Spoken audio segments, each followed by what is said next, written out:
Hari abantu bake cyane mu mateka y'imbuga nkoranyambaga bashoboye gutangaza isi yose batifashishije amafaranga menshi, ibikoresho bihenze cyangwa amakipe akomeye abafasha, ahubwo icyo bari bafite ni umutima wo kwigirira icyizere, ubushake bwo gukora ibintu abantu basanzwe batinya, ndetse n'icyifuzo cyo kwamamara. Muri abo bantu harimo umusore w'umushinwa witwa Wu Yongning, umuntu benshi bise rooftopper, bisobanura umuntu uzamuka hejuru cyane mu nyubako ndende akahafatira amashusho nta bikoresho by'umutekano yambaye. Amashusho ye yatumaga abantu bamwe bamukunda cyane, abandi bakamufata nk'umuntu udasanzwe, ndetse hari n'abibazaga niba ibyo yakoraga byari ukuri cyangwa ari amayeri yo gukoresha za mudasobwa. Ariko nyuma y'imyaka mike inkuru ye yahindutse isomo rikomeye ku isi yose, nyuma y'uko ubuzima bwe burangiriye mu mpanuka ibabaje yabaye ari gukora imwe muri videwo ze. Uyu munsi tugiye kureba amateka ye yose kuva akivuka, ubuzima yabayemo, uburyo yatangiye kwamamara,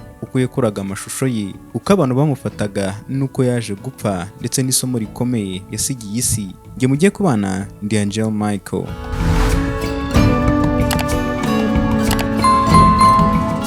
Wu Yongning yavukiye mu Bushinwa mu mwaka w'igihumbi kimwe magana cyenda mirongo icyenda na rimwe. Yakuriye mu muryango usanzwe utifashije bihambaye. Nk'abasore benshi bo mu Bushinwa, ubuzima bwe bwaranzwe no gushaka uburyo yakwiteza imbere no gufasha umuryango we. Nta bimenyetso byerekana ko yakuriye mu buzima bworoheje cyane, ahubwo inshuti ze zavugaga ko yari umuntu wakundaga gukora cyane kandi ufite inzozi zo kuzamenyekana. Yari afite impano yo gukina siporo ndetse n'imbaraga z'umubiri zitangaje. Ibyo byaje kumufasha nyuma yo gukora ibikorwa byasabaga imbaraga nyinshi ndetse n'ubushishozi. Mu buto bwe yakundaga kugerageza ibintu bishya, yakundaga kuzamuka ahantu harehare no gukora imyitozo y'umubiri. Yakunze cyane siporo nka parkour, free running ndetse na gymnastique. Izo siporo zamwigishije kuringaniza umubiri, kugira imbaraga z'amaboko, kudatinya uburebure ndetse no kugenzura neza uko agenda. Nyuma y'igihe yatangiye kubona ko ibyo ashoboye bishobora gukurura abantu benshi ku mbuga nkoranyambaga. Mu myaka ya 2016 hafi aho, imbuga nkoranyambaga zo mu Bushinwa zatangiye kwamamara cyane. Wu Yongning nawe yatangiye gufata amashusho ari hejuru y'inyubako. Icyamurangaga nuko yazamukaga nta mugozi,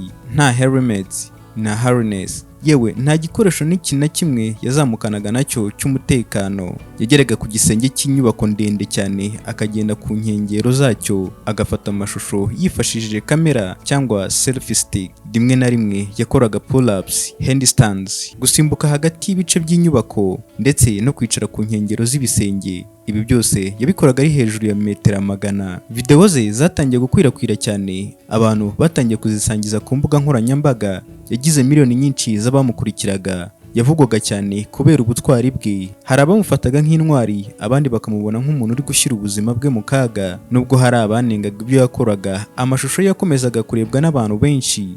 Mbere yo kuzamuka inyubako yabanzaga kuyitegura, agasaba ba nyirayo iyo bamwemereraga kuhafatira amashusho. Yazamukaga hejuru kugeza ku gisenge, akareba aho ashobora gushyira kamera, nyuma agatangira gukora ibikorwa biteye ubwoba. Yari afite imbaraga zidasanzwe z'amaboko, ariko nta mutekano wari uhari kuko nta migozi yo kumurinda impanuka yakoreshaga. Ikosa rimwe gusa ryashoboraga kumwambura ubuzima. Mu kwezi k'Ugushyingo 2017, Wu Yongning yagiye gukora indi video nshya. Iyo video yagombaga kumuha amafaranga menshi nyuma yo gutsinda challenge yari yemeye. Yagiye ku nyubako yitwa Hwaiwan Centre mu gace ka Changsha mu ntara ya Honan mu Bushinwa. Iyo nyubako ifite amagorofa agera kuri 62, ikaba ifite uburebure bwa hafi metero 263. Wu Yongning yari ari ku gisenge cyo hejuru cyane. Yakoze pull-up ku nkengero z'inyubako. Mu gihe yagerageza kongera kuzamuka, amaboko ye yananiwe gufata neza. Yagerageje kwisubiza hejuru inshuro nyinshi, amaherezo ararekura agwa hasi. Iyo mpanuka yahise ihitana ubuzima bwe. Nyuma y'iperereza, amashusho yafashwe na kamera ye niyo yemeje uko impanuka yabaye. Inkuru zatangajwe nyuma y'urupfu rwe zavugaga ko yari yemeye gukora challenge kugira ngo atsindire amafaranga menshi.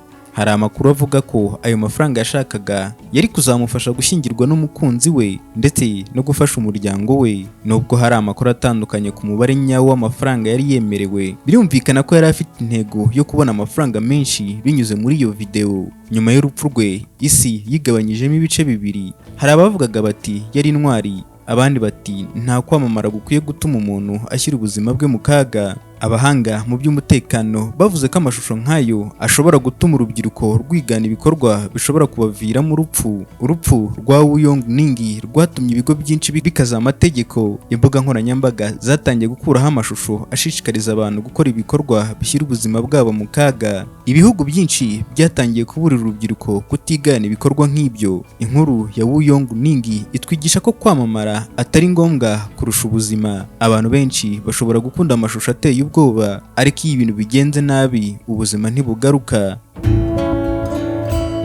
Ubutwari nyabwo si ugushyira ubuzima bwawe mu kaga, ahubwo ni ugukoresha impano yawe mu buryo butekanye kandi buzakugirira akamaro igihe kirekire. Uyu munsi hari abantu benshi bakora amashusho yo kuzamuka inyubako, ariko bagakoresha imigozi y'umutekano za harness, abakozi babakurikirana ndetse n'ibikoresho by'ubwirinzi byinshi. Ibi bigabanya cyane ibyago byo kubura ubuzima.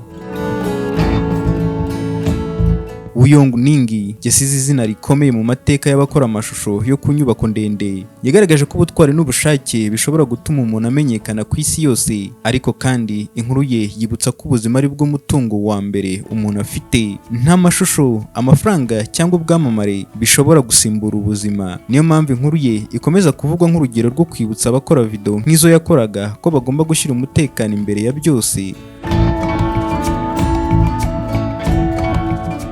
Mwakoze kubana nanjye. Niba hari isomo twavana kuri Yahanutse, nuko inzozi ari nziza ariko zigomba kugerwaho mu buryo burinda ubuzima bwacu ndetse n'ubw'abandi. Nge mwabanye na Michael. Dusubire mu biganiro byacu bitaha.